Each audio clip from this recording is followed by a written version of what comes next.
Welcome to Kitchen Conversation with Lisa and Sterling. And today it's the 7th of June 2020, which is World Food Safety Day.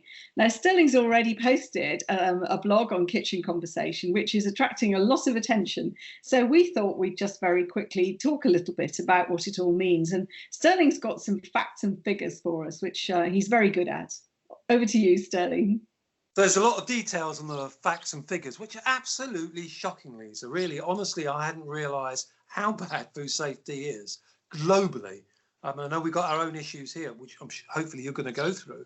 But if you look at the facts that have just come out from the World Health Organization, it's interesting that 1 in 10 people globally have actually been made ill by the food that they're consuming, some contaminants on the food.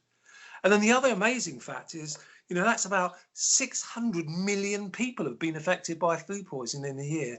And disastrously, 100,000 people have actually died from this condition. And so it just shows you the importance of it as a global phenomenon.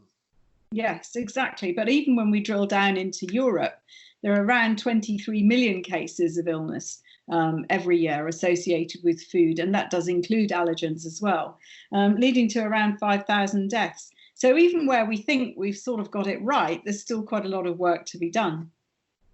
And then, of course, we're living in these extraordinary times, the COVID pandemic.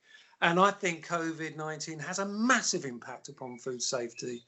And just to put that into context, we know that it's not been demonstrated to be transmitted by food or food packaging, but the conditions it's created, the disruption it's put into the global food safety chain, the chain that keeps us safe for all the food where it's produced, and the impact it's had on the oversight, because the oversight is a lot more difficult. That type of disruption, I think, is going to have a big impact on food safety and food fraud if we're not very, very careful.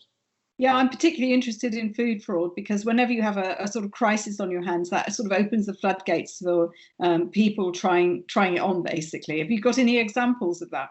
Yeah, there are lots of examples. I'm chair of the Food Authenticity Network and would urge any kitchen conversationist to join. It's a free resource. And already they're on their knowledge hub, they're identifying some issues. There's been horsegate rearing its head again, which is of a concern. And some information has just come out of the IFT, which really shows some extraordinary levels of extra additional food fraud. We know how big it is anyway, where people are taking advantage of the conditions. Yeah, and also online sales, of course, is another thing where people perhaps don't want to go to the shops, so they're buying food from their laptops, and then really they don't quite know who they're dealing with, do they? Yeah, so I think in this really important day, Lisa, and this week that people are celebrating the work that food professionals, everyone that works in every position in that global food supply network, I think we're all just shouting out, so what heroes they are. I know a lot of kudos is quite rightly given to the NHS and those workers, but equally out there, I think we have a food industry that's doing its very best to make sure that the food is landing on people's tables. So I give a huge shout out for those people. They're heroes to me, every single one of them. Yeah, I absolutely agree. And of course, we've also got the environmental health practitioners and food scientists as well to thank, because behind the scenes, those people are also struggling very hard, personally probably, but also professionally, trying to keep us safe. Well said, Lisa. Wise words. Thank you.